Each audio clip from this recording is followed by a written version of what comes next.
Good day, guys. So today we are in the Isuzu Kb 250 D-Tech. D-Tech just standing for it's turbocharged. Look, this pickup has been in production since 2012 and they're quite solid, reliable that is, and they're quite agricultural. They've got an agricultural feel to it. The steering wheel is stiff, pedals are stiff, and the ride is quite stiff as well. It's really on the firm side. It's meant to work. So the sound insulation of this car is quite poor because you can hear absolutely everything going on the outside, and the engine just makes a lot of noise. But you know, that's the beauty of Isuzu on the other hand, because even going back to your KB 280s, 250s and so forth, they made such a beautiful sound. An Isuzu engine just makes a lot of noise, but you know, once you get used to it, you just tend to love it. It sounds like a tractor of some sort, but a lot of people that have bought an Isuzu before, their next car will definitely be an Isuzu. They just get used to it because it's so reliable as well. As much as the ride is so stiff and pedals and your steering wheel so stiff, but a lot of people are looking at using these pickups as workhorses, and they tend to be very reliable, and also they are quite affordable when comparing it to the Toyota Hilux and Ford Ranger. I think this is a bit cheaper than the two top selling pickups in South Africa. So this is the interior of the pickup, and look, it's an Isuzu. It's a workhorse, so obviously since it's a pickup, you get scratching material on the dashboard and a simple radio.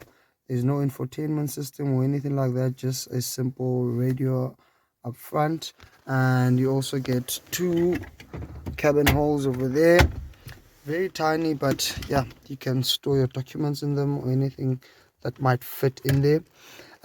What else? Look, I'm quite disappointed because I don't see any diff lock, so I'm assuming that that's an optional extra, because a diff lock would normally be fitted right over here, the button for a diff lock, but there isn't one in here.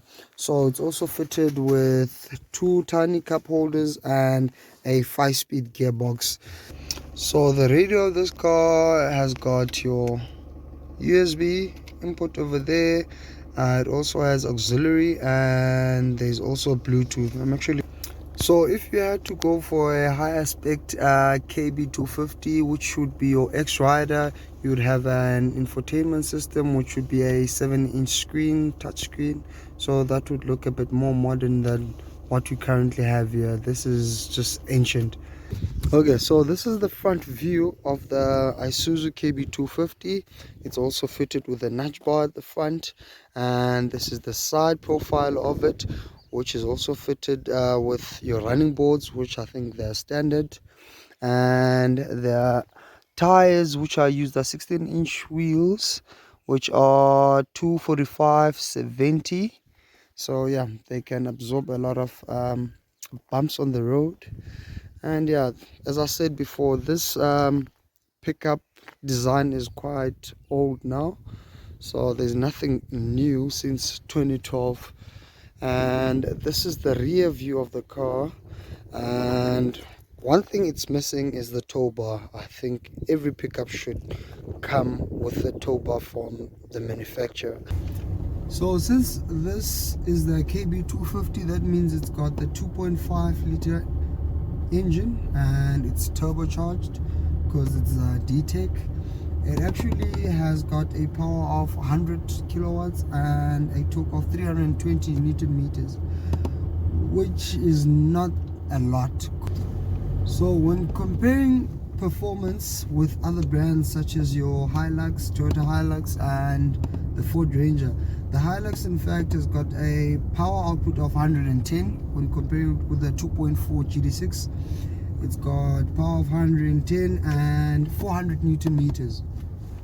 And the Ford on the other hand, the 2.2 TDCi has got a power output of 118 and 385 newton meters. So hence I'm saying the power figures we get from this 2.5 is not a lot, but a new one is coming next year, so maybe that will have a bit better performance when comparing to this older one. So for instance, this is the 2018 Isuzu Kb 250, and the truth is I wouldn't buy a brand new one, but I would consider buying a pre-owned one because these pickups are quite reliable, and truth is they are workhorses. So in the 2 years that I had driven one, I never got a single problem. Oh, in fact, I did. It was all, I think the leaf spring broke at the rear, but that's because we were really driving on bad roads. They're quite corrugated for quite some time. So yeah, this is a reliable pickup, and I would only consider buying a pre-owned one, not a brand new one. But next year they should be launching the 2021 Isuzu, so it looks quite nice, modern. It also has your infotainment system. So this vehicle, we got it from Sonomto Car Rental, which is obviously a car rental company, and it's situated here in Queenstown. It's also situated in Mthatha, East London, and they've also just opened another office up in space in Joburg, next to the airport or Tambo. So if ever you need to rent a car, do give them a shout. Okay. So guys, I haven't been able to post videos regularly as before, and that's because my schedule is hectically busy. Thing is that I've got work that I have to come to, and I've just opened up a furniture removal business, so that keeps me quite busy, and sometimes I just don't have enough time to make these videos, but I'll try my best to keep you posted every now and again when I get a new car to make a video and review it. So guys, once again, thanks for watching my video. Please don't forget to subscribe and also like the video as well.